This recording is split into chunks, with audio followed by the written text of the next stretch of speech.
السلام عليكم ورحمة الله. السلام على الحسين وعلى علي بن الحسين وعلى أولاد الحسين وعلى أصحاب الحسين. عظم الله أجورنا وأجوركم في ذكرى استشهاد سيد الشهداء أبا عبد الله الحسين عليه السلام. One of the common themes of worship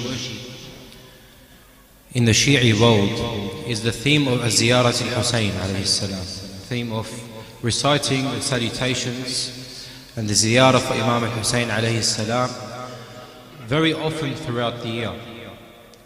We find that in the Islamic calendar there are not many occasions which is devoid of the recommendation to recite the ziyarah of Imam al-Husayn alayhi salam, whether it's in Laylat al-Qadr or in Sha'ban or in Laylat al-Jum'ah or in Ziyarat Ashura during Muharram or during Arba'een. Many occasions in the Islamic calendar there is a very significant focus, particularly on reciting the ziyarah of Abu Abdullah alayhi salam. And the scholars and commentators who have provided different commentaries on the different ziyarat that we have given many reasons as to why there is a strong significance for ziyarat Imam al-Husayn alayhi salam. The benefits that come from ziyarah are multidimensional. There are many benefits for the ziyarah of Imam al-Husayn alayhi salam for this world, not only for the akhirah.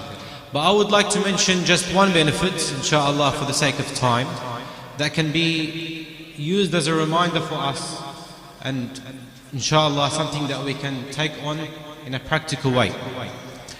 One of the benefits for ziyarat Imam al-Husayn and reciting it repeatedly is to keep the criminal case open. There is a notion in criminal law where if there is an investigation to be carried out and you can't find sufficient evidence to find the criminals, or you can't find sufficient evidence to look into the details of the crime, then usually it is left and the case becomes a cold case and it is not looked at for a long time. But when it comes to ziyarat Imam al-Husayn, this tries to keep the file of the crimes against Imam al-Husayn open for everyone. And why is that?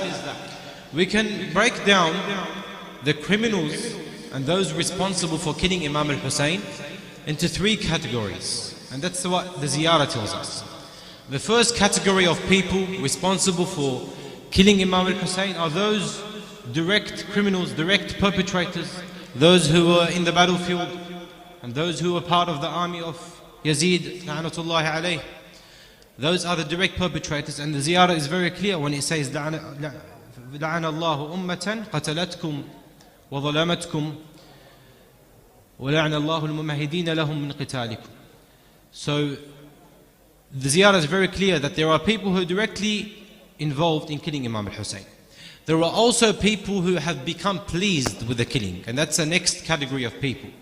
When the ziyarah says لَعْنَ اللَّهُ أُمَّةً سَمِعَتْ بِذَلِكَ فَرَضِيَتْ بِهِ, those who heard about the killing and was pleased with it.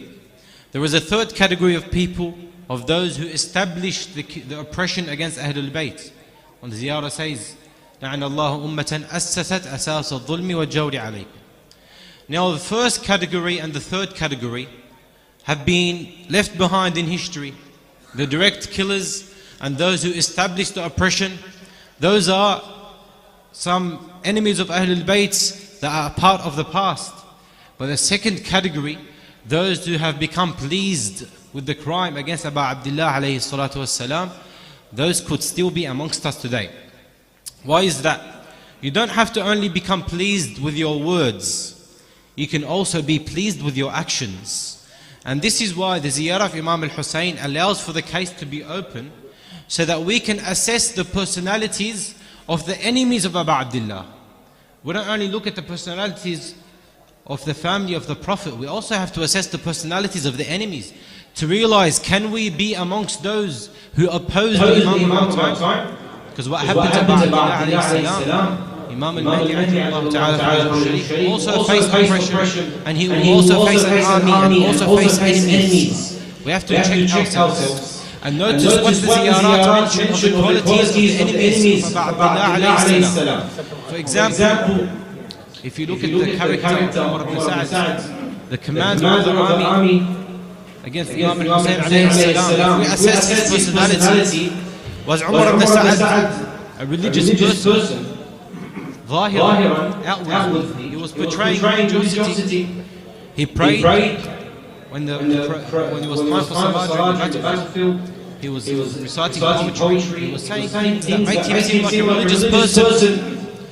And now, Umar ibn Sa'd, did he know that killing Imam al-Hussein alayhi salam was haram? What does he say? He says, أَأَتْرِكُ مُلْكَ الرَّيْءِ وَالرَّيُّ مُنْيَتِي أَمْ أَرْجُعُ مَكْثُومًا بِقَتْلِ الْحُسَيْنِ. Do I leave kingdom, which is my desire, or do I return from the sin of killing Imam al-Hussein? So he knows that killing Imam al-Hussein is haram. He also, according to some reports, he could have some love for Imam al-Hussein, because he cried apparently in the last moments. That's discussed, but this exists in our reports. So if he is religious outwardly, he prays, and he knows the haram, and he apparently has some love, so what made him oppose the Imam of his time?